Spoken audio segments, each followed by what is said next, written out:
All right, so the first one we're doing is the album Lateralus by Tool, released in 2001, recommended by Louis Is Out There and The Glorg. Thank you. So I don't fully know why, but I've been kind of scared to cover or listen to Tool. I know of them. My roommates used to listen to them quite a bit, and I know their cult status among the metal fan base, and this album did go triple platinum for a reason. It just seemed like a pretty daunting task, given the full album run times and more progressive metal leanings, and I'm not fully unfamiliar with this album. I do know one of the most popular songs that come off of this, which is the song Schism. It has one of the most iconic bass riffs in all of rock.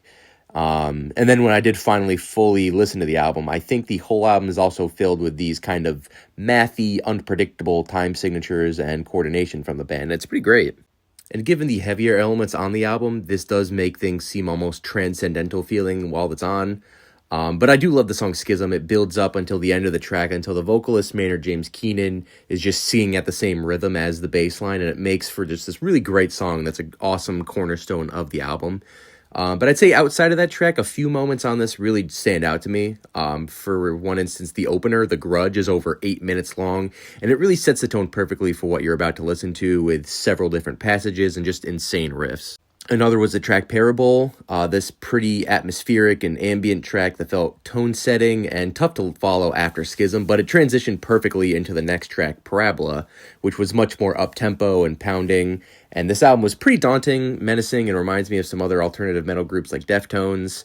It sounded pretty wispy at points, like I'm being blown away by like the winds of hell, only for it to hard transition and just like a heavier all-out blitz of just guitars, drums, and everything that makes it feel like I'm just falling further and further into hell. The closing track is also incredibly unnerving, with these sinister backing guitars and a voicemail of an incredibly distressed man talking about Area 51 and aliens, just making this album feel like it landed on Earth from an asteroid or some far-off planet. There are some songs on this that are either too atmospheric or just run a little bit too long for me, but it works well at the gym when you're really focusing on other workouts. So, in my opinion, great atmosphere in this. It's a little long at an hour and 15 minutes, but I think it'll absolutely help you out at the gym. I personally loved it. I'm going to give it like a low 9 out of 10. I know it's a classic for a reason. I just haven't tried it out yet, so thank you.